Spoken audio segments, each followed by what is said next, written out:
સ્વાગત છે તમારું અમારી ચેનલ લોહંગ ટ્રાવેલમાં। તો મિત્રો હાલ અમે જઈ રહ્યા છીએ અત્યારે મહાશિવરાત્રીનો મેળો। આ વર્ષે તો તેને મિની કુંભની પણ ઉપમા આપવામાં આવી છે અને હાલ અત્યારે ગારિયાધાર શહેરથી શ્રી વાલમ સત્સંગ મંડળ હાલ મહાશિવરાત્રી મેળો જુનાગઢ અત્યારે અમે જઈ રહ્યા છીએ। તેમજ સાધુ સંતોના દર્શન કરશું, તેમજ ભવનાથ મહાદેવના પણ દર્શન કરશું અને સાથે સાથે ઘણા બધા મંદિરોના પણ આપણે રસ્તામાં દર્શન કરતા જઈશું। તો જોડાઈ રહેજો વિડીયોમાં અને વિડીયોને પૂરો જોજો, જેથી તમને એક સરસ મજાનો અમારો નાનો એવો પ્રવાસ કે મહાશિવરાત્રીનો મેળો નિહાળવા મળે।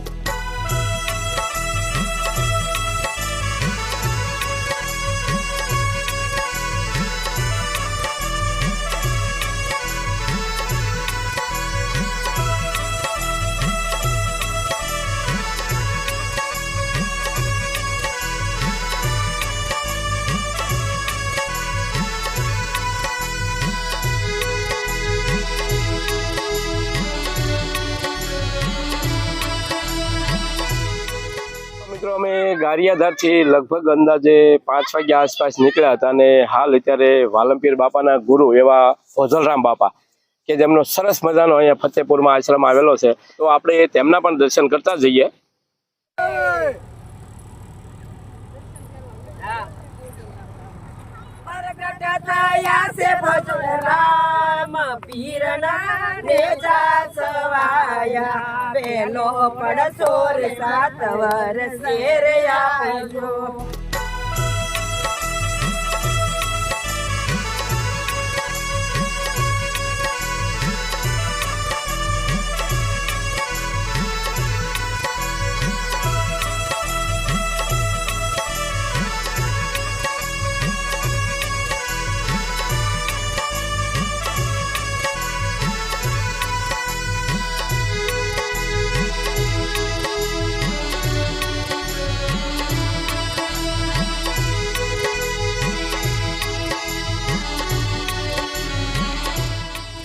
નિહાળી રહ્યા છીએ આપણે ફોજલરામ બાપાના દર્શન કરી લીધા અને ત્યારબાદ હવે આપણે જઈ રહ્યા છીએ જુનાગઢ તરફ હવે રવાના થવાના છીએ।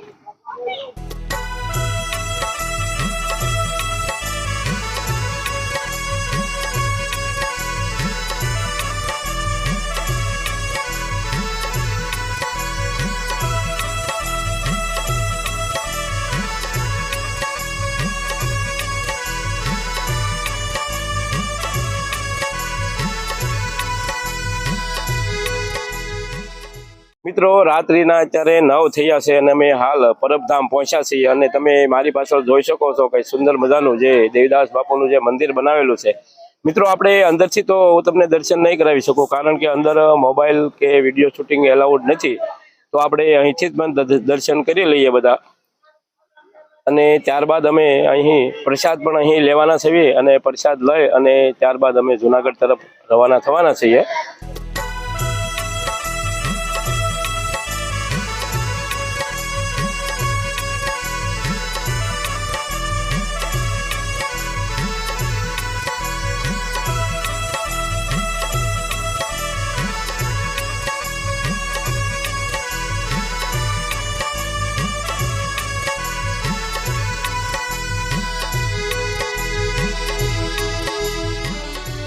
કાલે મહાશિવરાત્રીનો પાવન પર્વ અને આ વર્ષે શિવરાત્રીને મિની કુંભની આપવામાં આવી છે।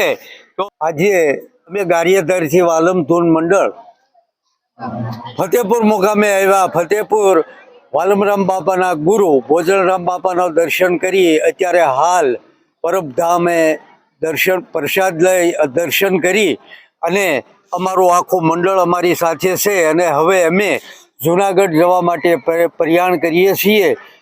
ભવનાથ બાપાના સાનિધ્યમાં આવતીકાલે શિવરાત્રિનો મહાપર્વ નિમિત્તે નાગા સાધુની રવેડીના દર્શન કરી અને પરત ગારિયાધાર